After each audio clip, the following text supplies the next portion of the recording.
ज्या मंगळवेढ्यात संत दामाजी पंतांनी आपले निम्मे आयुष्य घालवले, ज्या भूमीतील भुकेलेल्या लोकांना त्यांनी स्वतःचे प्राणपणाला लावून धान्य वाटले, आज तीच मंगळवेढा नगरी रडत होती. ज्या राजेशाही आणि वैभवासाठी माणसे मरेपर्यंत धडपडतात, त्या सर्व सुखांवर तुळशीपत्र ठेवून एक महान भक्त जेव्हा हातामध्ये फक्त टाळ घेऊन पंढरीच्या वाटेवर निघतो, तेव्हा साक्षात पांडुरंग ही मंदिराच्या गाभाऱ्यात त्याच्या स्वागतासाठी उभा राहतो. जय हरी विठ्ठल. विठ्ठल वाईटच्या सर्व प्रेक्षकांना, सर्व निसिम्म विठ्ठल भक्तांना आपल्या या विशेष मालिकेच्या भाग 7 मध्ये मनापासून स्वागत. 6व्या भागात आपण पाहिले की साक्षात विठू महार बनून बिदरच्या दरबारात आले आणि त्यांनी दामाजी पंतांच्या धान्याची सोन्याच्या मोहरांनी भरपाई केली. या साक्षात्काराने दामाजींचे मन हेलावले. त्यांनी बिदरच्या बादशहाकडे जाऊन रसददार पदाचा तडकाफडकी राजीनामा दिला. दामाजींची अलौकिक भक्ती पाहून परधर्मी बादशाही त्यांच्या चरणी लीन झाला. पण मग मंगळवेढा सोडताना तेथील जनतेची काय अवस्था झाली?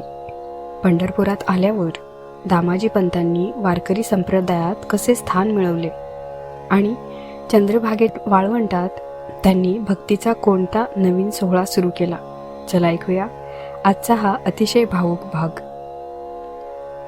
बिदरच्या बादशहाचा निरोप घेऊन संत दामाजी पंत जेव्हा मंगळवेढ्यात परतले, तेव्हा त्यांच्या चेहऱ्यावर एक अलौकिक शांतता होती. संसाराची, अधिकाराची आणि बादशाहीच्या चाकरीची सर्व बंधने आता गळून पडली होती. त्यांनी आपल्या वाड्यातील उरलेली सर्व धन दौलत, कपडे आणि वस्तू मंगळवेढ्यातील गोरगरीब आणि गरजूंना वाटून टाकल्या. दामाजी पंतांनी अंगावर साधे तुळशीच्या माळ्याचे वस्त्र परिधान केले, हातात टाळ घेतले आणि ते आपल्या घराच्या उंबरठ्याबाहेर पडले. पण जेव्हा मंगळवेढ्यातील जनतेला कळाले की आपले अन्नदाते दामाजी पंत आता मंगळवेढा सोडून कायमचे पंढरपूरला चालले आहेत, तेव्हा संपूर्ण मंगळवेढा नगरी शोकाकुल झाली. हजारो लोक, वृद्ध, लहान मुले आणि महिला दामाजी पंतांच्या पायाशी येऊन पडल्या. लोक ढसाढसा रडत होते. मायबाप, दुष्काळाच्या भयंकर काळात तुम्ही तुमचे धान्य कोठार उघडून आमचे प्राण वाचवलेत. तुम्हीच आमचा आधार होतात. आता तुम्हीच जर आम्हा पामरांना सोडून गेलात तर आम्ही कोणाच्या तोंडाकडे पाहायचे? दामाजी पंतांच्या डोळ्यातूनही करुणेचे अश्रू वाहू लागले. त्यांनी हात जोडून सर्वांना धीर दिला आणि म्हणाले, माझ्या मंगळवेढ्यातील मायबापांनो, रडू नका. मी कोणीही तुमचा पाठीराखा नव्हतो. तो पंढरीचा विठुरायाच तुमचा खरा मायबाप आहे. मी तर फक्त त्यांच्या इच्छेने काम करणारा एक साधा सेवक आहे. मी शरीराने पंढरपूरला जात असलो तरी माझी भक्ती आणि माझे प्रेम कायम या मंगळवेढ्याच्या मातीत राहील.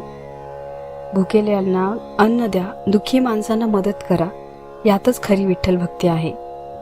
जनतेला निरोप देऊन अश्रुपूर्ण डोळ्यांनी दामाजी पंतांनी मंगळवेढ्याच्या वेशीबाहेर पाऊल टाकले.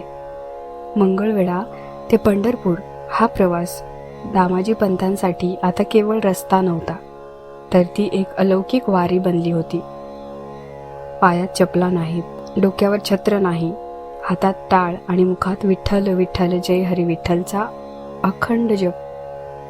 दामाजी पंत जसे जसे पुढे जात होते तसे तसे वाटेतील गावांमधील शेकडो लोक त्यांच्या मागे चालू लागले. एक छोटासा दिंडी सोहळाच तयार झाला. दामाजी पंतांच्या मनात एकच भाव होता, माझ्या विठुरायाने माझ्यासाठी सोन्याचे ओझे वाहिले, महार बनून अपमान सहन केला. आता मी माझे संपूर्ण आयुष्य त्याच्या नामस्मरणात आणि सेवेत घालवेन. शेवटी तो धन्य दिवस उजाडला. दूरवर पंढरपूरच्या मंदिराचा कळस दिसू लागला. चंद्रभागेत पावन वाळवंट नजरेस पडले.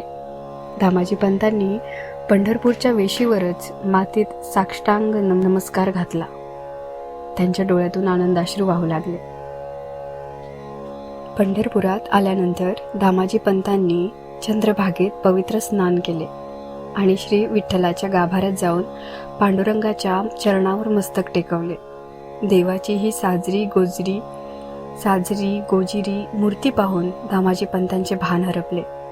ते म्हणाले, हे पांडुरंगा, आता मला या जगात कशाचीही इच्छा राहिली नाही.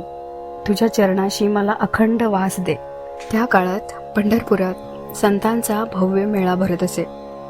संत चोखामेळा, संत कान्होपात्रा, संत भानुदास यांसारख्या महान संतांच्या संगमात दामाजी पंत पूर्णपणे विलीन झाले. चंद्रभागेच्या वाळवंटात दररोज संध्याकाळी दामाजी पंतांचे कीर्तन रंगू लागले. दामाजी पंतांचे कीर्तन ऐकण्यासाठी हजारो वारकरी एकत्र येत असत. ज्या दामाजींनी दुष्काळात लोकांचे पोट भरले होते, तेच दामाजी आता आपल्या रसाळ वाणीने लोकांना भक्तीचे आणि हरिनामाचे अमृत पाजत होते. त्यांनी पंढरपुरात एक भव्य अन्नछत्रही सुरू केले. पंढरपुरात येणारा कोणताही वारकरी किंवा भुकेला माणूस अन्ना वाचून परत जाऊ नये, हा त्यांचा दृढ निश्चय होता. जनसेवा हीच खरी ईश्वर सेवा, हा मंत्र त्यांनी आपल्या आचरणातून जगाला दाखवून दिला. भक्तांनो, मंगळवेढा सोडून पंढरपुरात स्थायिक झाल्यानंतर दामाजी पंतांच्या भक्तीची ज्योत आणखीनच प्रज्वलित झाली. पण आता या महान चरित्र मालिकेचा अंतिम आणि सर्वात भावूक भाग 8 आपल्या समोर येणार आहे. पंढरपुरात असताना संत दामाजी पंतांच्या मुखातून कोणते अजरामर अभंग स्फुरले, त्यांच्या आयुष्याचा अंतिम काळ कसा होता आणि साक्षात पांडुरंगाच्या गाभाऱ्यात संत दामाजी पंतांचा आत्मा ईश्वरामध्ये कसा विलीन झाला. भक्ताच्या आणि देवाच्या नात्याचा अंतिम पराकोटीचा प्रसंग पाहण्यासाठी, ऐकण्यासाठी पाहायला विसरू नका या मालिकेत.